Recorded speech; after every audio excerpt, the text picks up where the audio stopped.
Hello, could you help me grow this channel? Subscribing is totally free. Just one click below this video is all it takes. It happened over roasted chicken and a half-hearted bottle of grocery store Cabernet. The kind of dinner where everyone's pretending they're not annoyed to be there. My mother had done that thing she always does. Set the table with the good plates she only uses for company or family she wants to impress. Like Aunt Denise, when she shows up in that Range Rover she makes sure everyone sees. But that night, it was just us. Just blood. Just history. The evening had been oddly pleasant up until that moment. My brother Kyle was animated, telling another story about the latest big meeting he had, and my father nodded along like he even understood half the terms Kyle threw around. Venture capital, pitch deck, burn rate. Words my dad had probably heard on a podcast once and now repeated like gospel.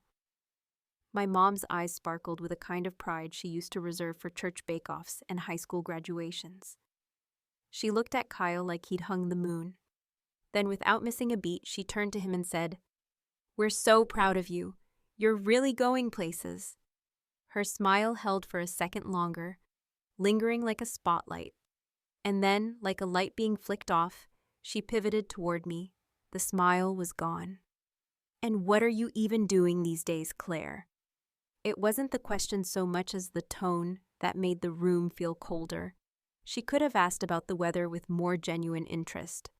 I paused, my fork halfway to my mouth, catching the barely concealed smirk on Kyle's face. That look he always gave me, like I was still the awkward 15-year-old in braces who couldn't even land a spot on the JV volleyball team. I didn't flinch. I didn't blink. I just laughed, short and dry. "Funding his startup," I said. You could have heard a napkin drop. My mom blinked once, then again, like her brain was buffering. Kyle shifted in his chair. My dad made a vague noise like a cough that wasn't a cough. The air got thick, heavier than the overcooked vegetables on my plate. "What?" she finally said. Her voice caught somewhere between disbelief and offense. I repeated it, slower this time. "I'm the one funding his startup." Now it was Kyle's turn to clear his throat. "I mean, Claire helped with the first round, but—" "Helped?" I cut in, raising one eyebrow. Interesting way to describe wiring $60,000 and co-signing a lease. My mother's mouth opened, but no words came out. She looked from me to Kyle, then back to me. She wasn't processing the numbers, not really. She was processing the shift. The rearrangement of a dynamic she had curated like a gallery exhibit for decades. Kyle, the prodigy, Claire, the afterthought. "You never said any of this," she finally managed. I shrugged. Didn't realize it mattered. We sat there in silence, the awkward kind that makes you hyper-aware of every clink of silverware and shift in posture. Kyle tried to recover with some half-baked joke about angel investors and how I was basically his guardian angel, but the damage was done. What stung the most wasn't the question itself. It was how natural it felt for her to ask it. Like, of course I wasn't doing anything of value. Like it never even occurred to her that I might be building something out of sight. She never asked about my life because she never thought there was anything worth asking about. The rest of the meal passed in strained conversation and forced chewing. I excused myself early, citing a morning meeting that didn't exist. On the drive home, I kept the windows down, even though the night air was biting. I needed to feel something sharp. That dinner was the last time I allowed myself to stay quiet. The last time I let them shape the narrative. For years, I had let them believe whatever made them comfortable. Let them call me the free spirit, the one who never settled down, like that was a flaw instead of a choice. I played the background, let Kyle play the lead, all while I funded his dreams and ran damage control when he inevitably screwed things up. But something changed that night. It wasn't just the look on my mother's face. It was mine. Something behind my eyes had snapped into place, like glass hardening after being molten for too long. I realized they weren't going to see me unless I made them, unless I made it impossible not to. I wasn't angry, not really. It was worse. I was clear. The truth is, I didn't fund Kyle's startup because I believed in his genius. I funded it because I believed in leverage, and I just realized I hadn't used nearly enough of it. That night was the beginning of the end, for the version of me they thought they knew, and I was just getting started. When people ask me what Kyle was like growing up, I tell them he had a magnetic personality and the kind of good looks that could get you out of trouble you very much deserved to be in. He was the type of kid who got caught red-handed and somehow left the room with a cookie and a compliment. By the time we were teenagers, our parents had stopped pretending they didn't play favorites.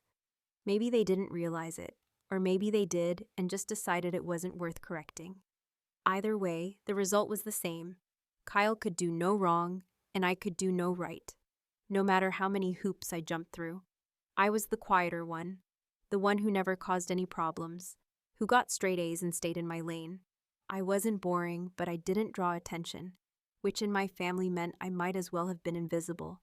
Kyle's meltdowns, detentions, and failures were treated like quirks of genius, stepping stones in the journey of someone destined for something great. When he got suspended for plagiarizing a history paper in high school, my mom called the principal and claimed the teacher didn't explain the assignment clearly.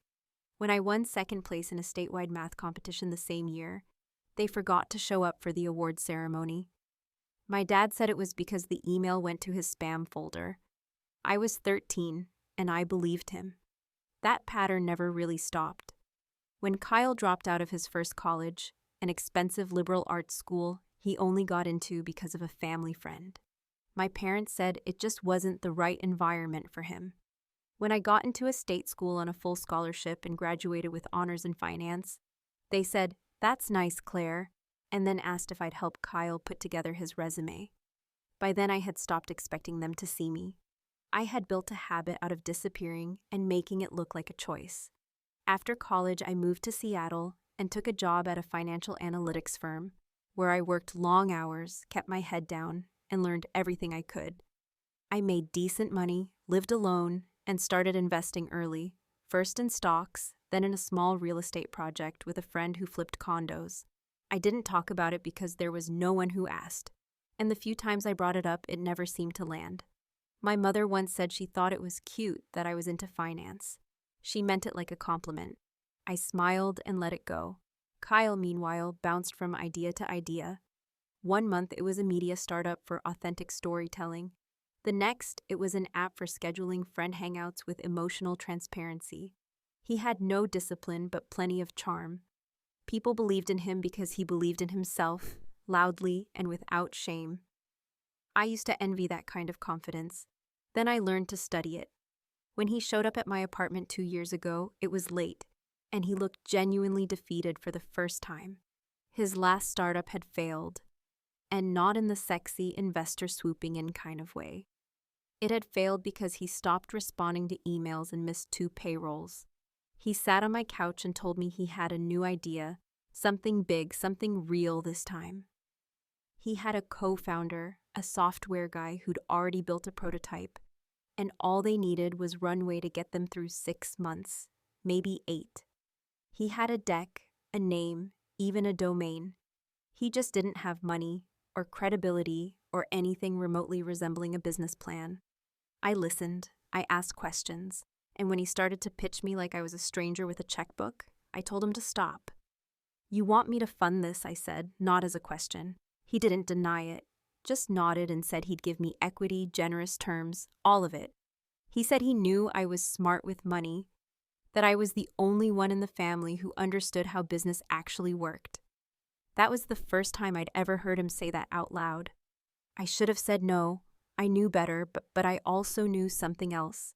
Something I hadn't fully admitted to myself until that night. I wanted a seat at the table, even if it was one I had to build myself. I told him I'd think about it and asked him to send over everything, the deck, the cap table, the prototype link, all of it. He didn't expect me to follow through, but I did. I ran the numbers, talked to a lawyer, structured the investment like a seed round, and made sure my ownership percentage reflected the risk I was taking. I didn't just write a check. I put my fingerprints all over the foundation. I gave him $60,000 in tranches, reviewed the lease for the shared office, and connected them to my former colleague who handled commercial insurance. I wasn't just funding a dream. I was underwriting a mess. I didn't tell our parents because I didn't want their opinion. I'd seen how easily they forgot who paid for what. For the first few months, things looked promising. Kyle and his co-founder, Dev, worked day and night. They launched a beta version of the product that actually worked, and they started to get some early buzz. A few blogs picked it up. They even got a meeting with a real VC firm. Kyle called me after and said, "They think we're the next big thing." I smiled but didn't say what I was thinking, that they probably thought he was the next big thing. Because he's what people see. That's the thing about being the invisible one. You learn to look at everything from the outside in. You learn that the spotlight is a fragile thing, handed out by people who assume the loudest person in the room must also be the smartest. I'd never been the loudest, but I was watching and planning. Kyle was flying high again, and I had a front row seat to his latest launch. What he didn't know was that I had no intention of staying in the shadows this time. Not forever, but I was patient. I had waited my whole life for someone to notice me. Now I was going to make damn sure they couldn't ignore me. There is something disturbingly predictable about watching someone dig their own grave while you're the one who handed them the shovel and drew the blueprints. For the first 6 months after my investment, I kept my involvement quiet, partly because I didn't want to deal with the drama of explaining it to my parents, but mostly because I wanted to observe. I knew how Kyle operated. I knew how quickly he moved from gratitude to arrogance. I also knew that if I played it right, he would tell the world he did it all on his own. And by the time people figured out who was really keeping the wheels on, it would already be too late for him to rewrite the story. The early wins of the startup came fast and loud, and Kyle was suddenly everywhere. Networking events, podcast interviews, pitching at startup showcases, with the confident swagger of someone who had never actually led anything that didn't fall apart under pressure. The product, a real-time AI-based scheduling tool for remote teams, was surprisingly solid, thanks in large part to his co-founder Dev, who actually had the technical skills and the humility to keep his head down and focus. I liked Dev. He was the only one who sent me regular updates, actual breakdowns of metrics and goals, instead of vague buzzwords and promises. But he followed Kyle's lead in public, which meant I stayed a ghost, an unnamed early backer mentioned briefly and inaccurately in investor conversations. Kyle, meanwhile, leaned into the role of the misunderstood visionary. He started wearing black turtlenecks and quoting Steve Jobs at dinner parties. He talked like someone who had invented electricity, and every time he got even a whisper of attention from a local paper or business podcast, he forwarded it to our family group chat with some line like, "Big things coming." My mother ate it up. She told everyone at church that Kyle was going to be the next Elon Musk. Never mind that I had to remind her how to reset her Wi-Fi router last Christmas. She had suddenly become a self-declared tech expert. My father stayed quieter, but his pride was obvious. He started calling Kyle the CEO like it was a nickname. I kept my distance and watched as Kyle made mistake after mistake, hiring too fast, renting office space that was too big, launching features before they were tested properly, and worst of all, promising things he couldn't deliver to investors he hadn't even closed. He burned through the first 60,000 faster than I thought possible. And instead of tightening the budget or revisiting priorities, he came back to me with a new pitch, this time asking for another 30. He tried to sell it as an expansion investment, even though it was clearly a stopgap to keep them alive for 2 more months. That was when I started to take things seriously. I agreed to give the money, but only after amending the operating agreement, restructuring the board, and establishing a formal budget approval process that required my signature. Kyle barely read the documents. He was so hungry for the cash that he didn't even blink when I slid the papers across the table at that downtown cafe he liked to call his office. He signed everything, still convinced he was in control. Over the next few weeks, I took a more active role. I didn't show up at the office, but I joined planning calls, reviewed expense reports, and started scheduling regular check-ins with Dev. It didn't take long for me to see how much resentment was building in the team. Kyle was an inspiring pitchman, sure, but he was a terrible manager. He promised investors that they were scaling, but the reality was that they had maybe 4 paying customers and no sustainable onboarding process. The product was good, the team had talent, but the leadership, meaning Kyle, was a disaster. I suggested they consider bringing on an advisor or a part-time COO, someone to help organize the chaos. Kyle rejected the idea immediately, saying it would muddy the vision. What he meant was he didn't want anyone challenging him in front of the team. He liked being the loudest voice in the room, even when what he was saying made no sense. Around that time, I started to notice something else. Kyle was getting sloppy with the cap table. He brought in a small angel investor without informing me, diluting our original shares. When I confronted him, he brushed it off like it was nothing, said it was only 2%, and that he figured it was fine. I reminded him, calmly but firmly, that our agreement required full transparency on any equity changes. He tried to argue, claimed it was a rounding error, and then tried to guilt me by saying I didn't understand how startup culture worked. I didn't raise my voice, I didn't threaten. I just nodded, told him I'd review the docs, and hung up. That night, I went through every page of the original agreement. I found what I was looking for on page 12, a clause I'd insisted on back when I first wired the money, giving me final approval over any changes to company structure or ownership. I had added it because I knew Kyle. I knew this day would come. I also knew I couldn't force him to be honest, but I could make sure he paid the price for not being. The next day I called Dev. We talked for nearly 2 hours, not just about the product, but about the future. I laid out a path, one where the company survived, maybe even thrived, but only with new leadership. I didn't say the word replacement, but I didn't have to. Dev understood. He had been holding things together with duct tape and late nights, all while Kyle played CEO on Instagram. We didn't make any moves, not yet, but the seed was planted. At the next family gathering, just a small Sunday dinner with our parents and Kyle, I watched my mother beam as Kyle told another story about a demo day that hadn't gone anywhere. She laughed like he was giving a TED Talk. When the room quieted for a moment, I looked across the table and said, "How's that burn rate looking?" Kyle paused, blinked, and then changed the subject. My mother didn't even ask what I meant. She never does. Because as far as she's concerned, I'm just Kyle's little sister, floating through life without direction. She has no idea I'm about to own the company she brags about to her friends. And Kyle? He has no idea I've already started replacing him. By the time Kyle realized the ground beneath him had shifted, I had already redrawn the entire map and handed out compasses to the people who mattered. What he never understood, and probably still doesn't, is that silence doesn't mean submission. I hadn't been quiet because I was afraid or unsure. I'd been quiet because I was gathering information, building trust where he was burning bridges, and most importantly, waiting for the moment when pulling the trigger would leave the cleanest, deepest wound. That moment was coming, and Kyle, for all his startup charm and performative hustle, wasn't even looking in the right direction.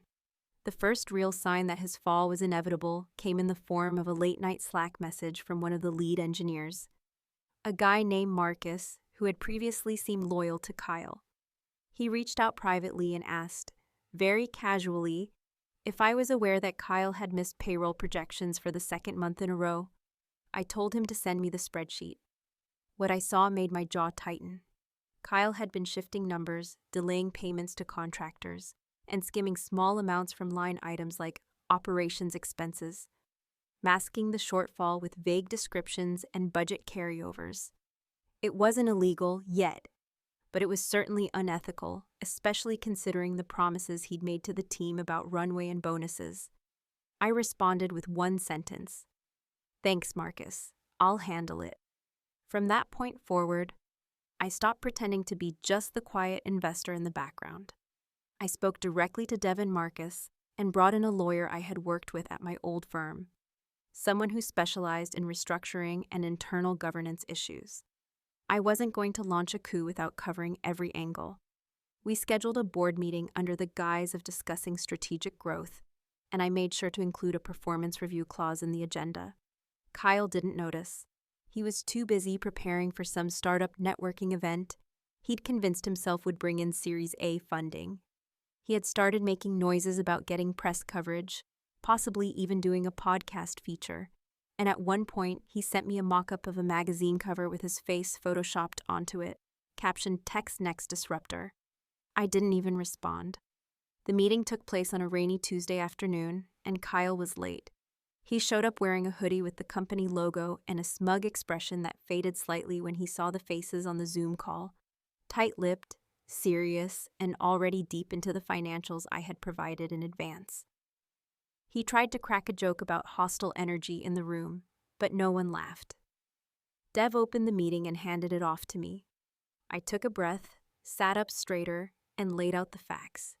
The mismanagement of funds, the missed projections, the absence of any sustainable growth strategy, and most damning of all, the way Kyle had repeatedly violated the original operating agreement by making unilateral decisions without board approval. He tried to interrupt. I raised my hand slightly and said, "You'll have a chance to respond." He fell silent. For the first time in years, I watched him actually listen. Not because he respected me, but because he finally realized I had power and that I was ready to use it. After I finished, Dev stepped in and confirmed what I had said. Then Marcus added his support. I had lined up everyone I needed. The vote to remove Kyle as CEO passed without a single abstention. It was swift, bloodless, and final. Kyle stared at the screen like it was glitching. "You're kidding," he said. "You can't do this. I started this company." "You started it," I said calmly, "but you don't own it. You gave up control the day you signed those documents without reading them. I've been protecting this company from you for 6 months. This isn't personal, Kyle. It's survival." He looked like he wanted to scream, but instead, he just closed his laptop. The call ended, and the silence that followed was louder than anything he could have said. Later that evening, I received an email from my mother. It was short, just a single line. "I heard about what you did. I hope you're proud of yourself." No mention of the company's health, no question about the team or the product or what the next step might be. Just a quiet accusation wrapped in that familiar disappointment she always reserved for me. I didn't reply. I knew there was no point. To her, Kyle losing anything meant I must have done something wrong, because in her eyes, he was the only one in this family who mattered. His failure couldn't be the result of his own mistakes. It had to be sabotage. That night, I walked past my mirror and barely recognized the woman looking back at me. Not because I had changed in any obvious way, but because for the first time in a long while, I felt entirely in control. I wasn't hoping to be seen or waiting to be validated. I had taken something fragile and volatile and made it stable, not because I wanted the credit, but because I couldn't stand to watch it crash and burn just to preserve someone else's ego. There's a particular kind of satisfaction in playing the long game, in waiting patiently while everyone underestimates you, in moving pieces across the board while the other side thinks you're not even in the game. My mother always said I was too quiet, too passive, not assertive enough. I let her believe that for years because it made her comfortable, but the truth is I never needed to yell to make my point. I just needed time. And now that I had the company in my hands and the team behind me, there was nothing left to wait for. The final move was coming, and no one, especially my mother, was going to see it coming. When I was younger, maybe around 10 or 11, I remember watching my mother slice a roast with the kind of precision you'd expect from a surgeon, her expression locked somewhere between pride and performance, as if the act of preparing dinner wasn't just a necessity, but a test of worth. She moved through the kitchen like it was a stage, and every movement was carefully choreographed to suggest she was in control, that everything was fine, that nothing was fraying underneath the surface. That same expression was the one I saw again, years later, when she opened the email announcing my new role as interim CEO of Virgotech, the company she had, for months, associated with my brother's supposed genius and future. It arrived in her inbox at precisely 9 in the morning. It was a press release I had drafted with the company's new communications director, a former journalist with an eye for both style and sting. The language was clean, professional, just modest enough to sound authentic, but the headline was undeniable. Claire Myers appointed interim CEO of Virgotech following executive restructuring. There was a carefully worded sentence about prior leadership changes, and a quote from me that was deliberately dry, alluding to a renewed focus on sustainable growth and ethical operations. Nothing inflammatory, nothing directly aimed at Kyle, but anyone who could read between the lines, and especially anyone who had watched the company from the outside, knew exactly what had happened. I never heard back from my mother, not that day, not the next. She didn't call, didn't text, didn't even send one of her passive-aggressive one-liners to the family group chat, which had gone oddly silent since the announcement. My father, true to form, said nothing, though I did receive a 2-word email from his account that simply read, "Well done." I wasn't sure if it was sarcastic or sincere, and I didn't care enough to ask. Kyle, on the other hand, was a different story. He showed up at my office 2 days later without calling ahead, pushing through the front door like he still had a badge that worked. Security recognized him and let him through, not knowing that his access had been cut hours after the board vote. He looked tired but still defiant, as if the weight of losing his title hadn't quite reached his spine yet. He walked into my office without knocking and stood in front of my desk like he expected an apology. What he got instead was silence. He didn't sit down, he didn't congratulate me. He just asked, "Why?" I could have explained it all again, the mismanagement, the broken trust, the violations of our agreement, the damage he did to his team's morale and the company's reputation, but he wouldn't have heard it. Not really, because people like Kyle don't absorb consequences the way the rest of us do. They bend the narrative to preserve themselves, even when the story has already been published without their name in it.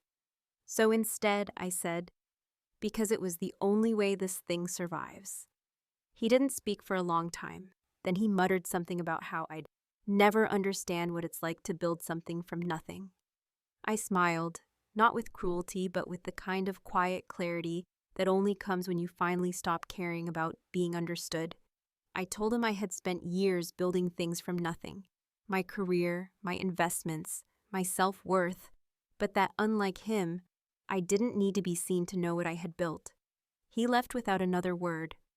The weeks that followed were a blur of meetings, strategy sessions, and the kind of high-stakes decision-making I had spent most of my adult life preparing for, but never had the authority to execute. I didn't just keep the company alive, I realigned it.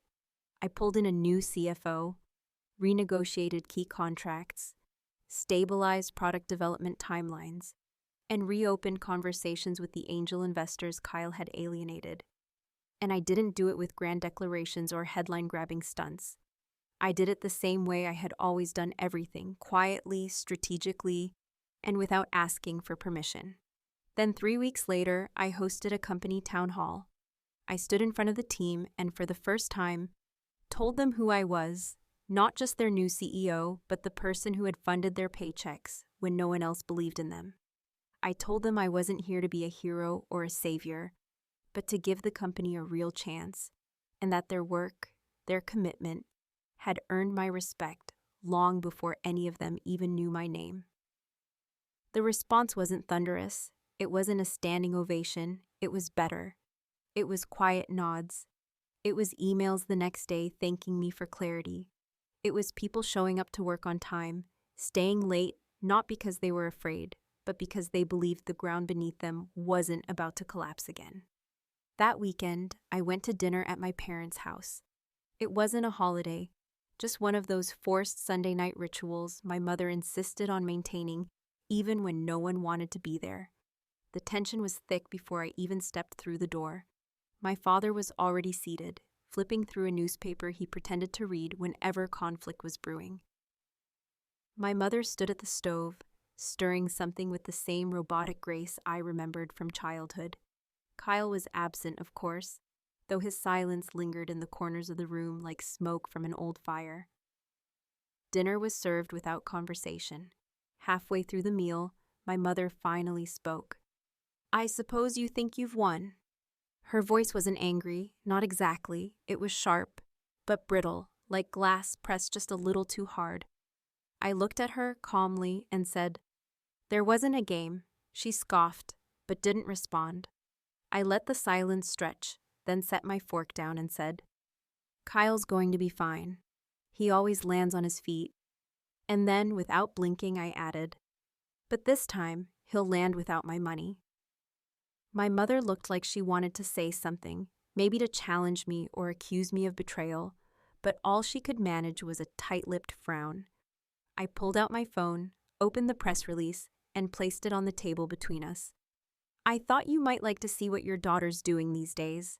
She read the headline once, then again. She didn't congratulate me. She didn't apologize. She didn't even acknowledge it. But she didn't say I was doing nothing either, which, in its own twisted way, was a kind of victory. I left without dessert. I stood outside for a long time, the night cool against my skin, watching the lights in the house flicker behind the curtains. I thought about all the years I spent shrinking myself to make space for someone else's spotlight, all the times I swallowed my accomplishments because they didn't fit the family's idea of success. I thought about the little girl who got second place in math and no ride home, about the woman who made her first 100,000 and never got a single question about how. I thought about my mother's silence. And for the first time in a very, very long time, I didn't care. Let her keep slicing the roast. I was carving out something much bigger.